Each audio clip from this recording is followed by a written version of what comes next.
मिलल आज इतना डूबल जालो प्यार में सबर कर अभी ना जा तोहरा मिले इंतजार में। 4 दिन के जिंदगी में सबर कैसन हो। काल्हे मिलल आज इतना डूबल जालो प्यार में सबर कर अभी ना जा तोहरा मिले इंतजार में।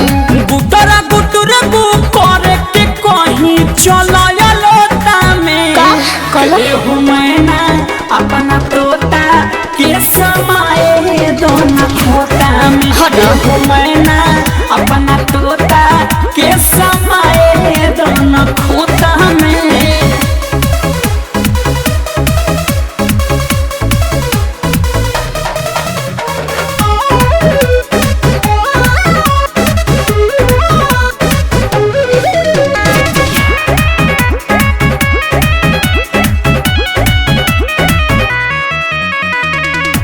आजकल के प्यार में तो इहे बादी का अच्छा सुर में सहूर ना बा केहू के देखा सब कहावत बुझला। छोड़ा बात ही फजूल बाटे झूठा ही वसूल प्यार कोइले बारू जदी फूल कोलो है कबूल चलो ना डुबकी मारो ना जाई प्यार के गोता में।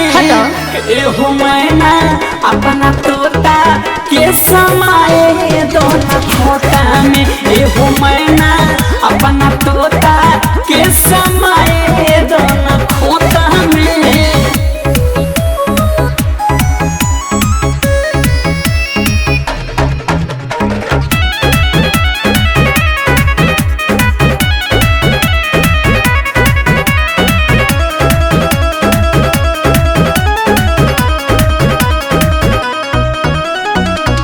प्यार कोनो खेल ना हो सहसी बचन जब मन चाहे के हो पूरा कली मन खिलवाड़ कोनो का।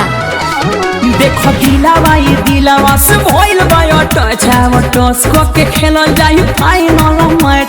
जैसे बोल ना धालो सोहरावाई के जोता में। एहू मैना अपना तोता के समाए दोना खोता